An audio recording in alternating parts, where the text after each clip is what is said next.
Hey, what's up guys? I'm TheoJoe, and in this video I'm going to show you how you can double the amount of flash storage in your phone without having to buy anything special, without breaking your phone or anything like that. It's actually surprisingly easy. And as usual, first I'm going to explain how this is going to work, and then I'll walk you through exactly and show you what you have to do.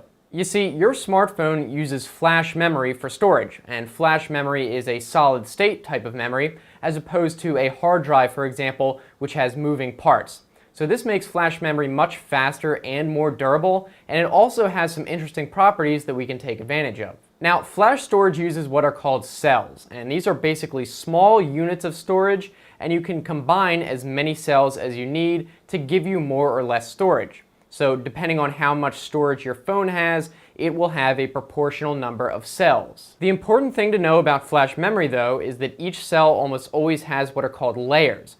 Now, you may have heard of the terms SLC for single layer cell or MLC for multi-layer cell, but basically adding layers to a cell in flash memory allows you to store more data depending on how many layers you add. So for example, a 2-layer cell would store twice as much data as a single layer cell. And really the only advantage for single layer is that it's faster. And cell phones typically have multi-layer cell memory because it's much cheaper to produce. But here's the thing, most cell phone manufacturers don't actually enable all the layers in the cells. They only enable one of the layers so that the memory is a bit faster. So instead of creating single layer chips right off the bat, it's actually cheaper for them to create multi-layer chips and deactivate half of the layers so it acts like single layer chips. This means that half the memory in your phone is left unused, a consequence of cheaper manufacturing costs. But if we were able to reactivate these unused cell layers, we could multiply the amount of storage in the phone, and there is a way we can do this. You see, when the manufacturer created the flash memory chips, they deactivated the cell layers by simply powering them down, so to speak.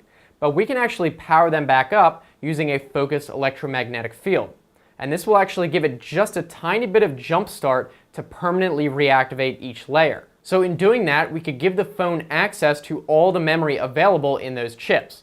So that's what I'm going to show you how to do. Okay, so now that you know the basics of what's going on, you're going to need a few things.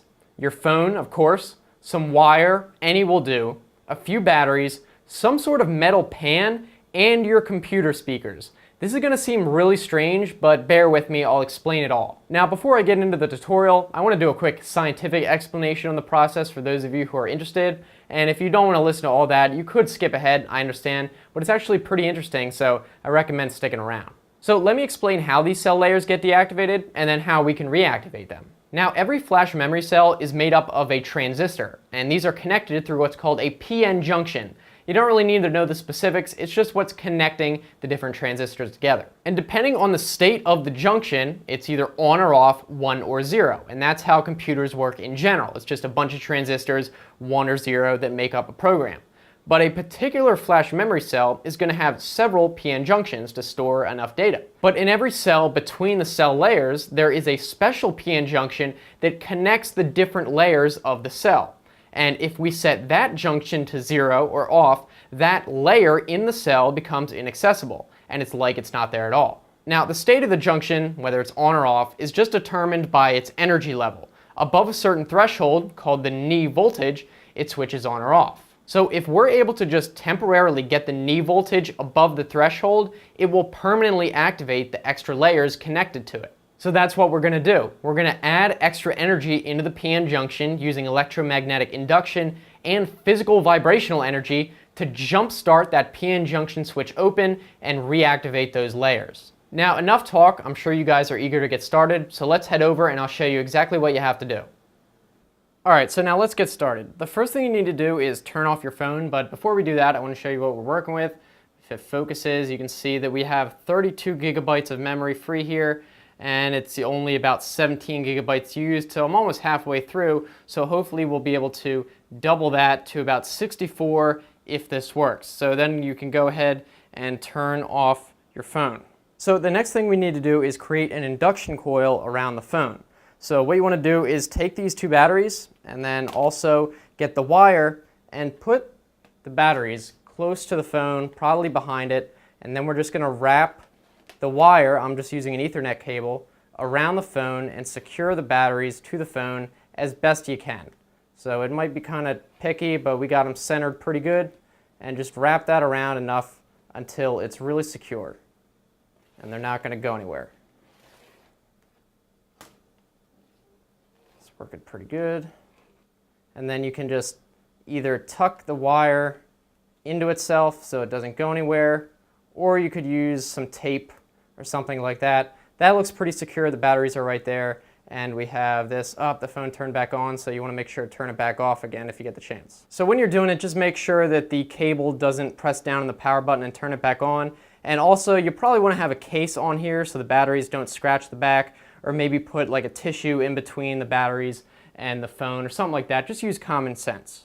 Okay, so once it's all wrapped up nice, then you can go ahead and get your pan, and this is going to allow us to amplify the EM field to a high enough strength. And again, I would recommend putting something in there so it doesn't scratch the phone or anything. It's not going to affect the process. And then it looks like that. So right now, believe it or not, with this wire wrapped around it and the batteries, there actually is an electromagnetic field being generated from the batteries around the coil and being applied to the phone. But it's not enough to actually kickstart those extra layers into activation. So we need to do a little bit more. So once you have all this, next you want to go ahead and get your speaker for your computer and just put it right on top of the phone, directly down on it. And yes, the speaker has to be hooked up to the computer for what we're going to do next. So what you want to do is go to your computer and just find any sound file. It doesn't matter what it is. You just want to be able to make sure that you can get it really loud. For example, I'm going to play a 300 hertz sine wave right onto the phone. And as I mentioned in the scientific explanation, that's going to add a little bit extra energy in addition to the EM field and kickstart those extra layers open. So now you just want to play the sound file for about 15 seconds, about as loud as you can, just like I am now. And if you have to, you can let it go for about 30 seconds, but 15 should be enough. So then, of course, you can take the speaker off and then just let the phone sit like that for maybe about 5 minutes, just a little while. And this is just to make sure that all the cell layers have a chance to activate after you energize them. And now we can go ahead and unravel this and see if it worked. Start to turn back on again, but that's okay at this point.